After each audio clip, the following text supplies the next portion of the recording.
Le temps vient, et il est déjà venu, que les vrais adorateurs adoreront le Père en esprit et en vérité.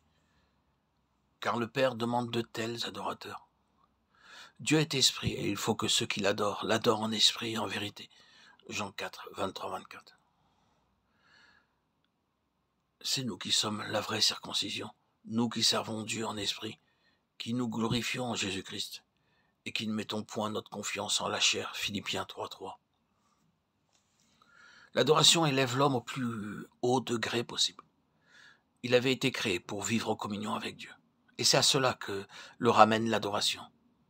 Tous les exercices de la vie religieuse, méditation, prière, amour, foi, consécration et obéissance, tout se trouve réuni dans l'adoration. Reconnaître ce qu'est Dieu dans sa sainteté, sa gloire et son amour, et réaliser ce que je suis, moi, créature déchue, et pourtant l'enfant racheté du Père. Voilà ce qui me porte à me présenter devant Dieu pour lui offrir l'adoration qui lui est due. L'adoration consiste à se rapprocher de Dieu, le plus près possible et le plus complètement possible. L'adoration comprend tout sentiment et tout service religieux. Elle est la plus haute destinée de l'homme, puisque pour celui qui adore, Dieu est tout.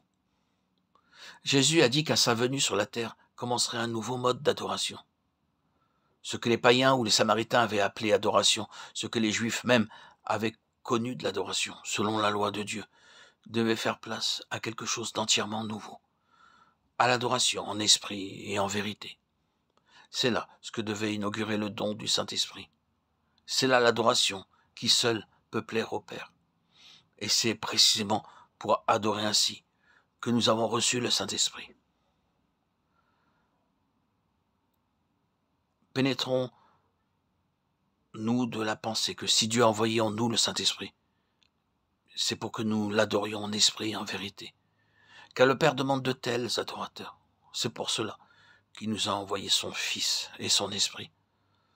En esprit, quand Dieu a créé l'homme en âme vivante, cette âme, siège et organe de son individualité et de sa conscience, se trouvait rattachée par le corps au monde extérieur et visible, et par l'esprit au monde invisible et divin.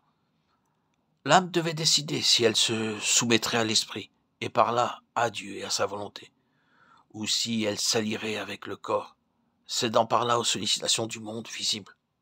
À la chute de l'homme, l'âme refusa la domination de l'esprit et devint l'esclave du corps. L'homme devint chair. L'esprit perdit en lui la haute direction qui lui avait été assignée. Il fut réduit à peu près à l'état dormant. Au lieu d'être le principe directeur, il ne fut plus qu'un captif, toujours en lutte. L'esprit est à présent en hostilité avec la chair, terme reçu pour exprimer l'association de l'âme et du corps sous la domination du péché.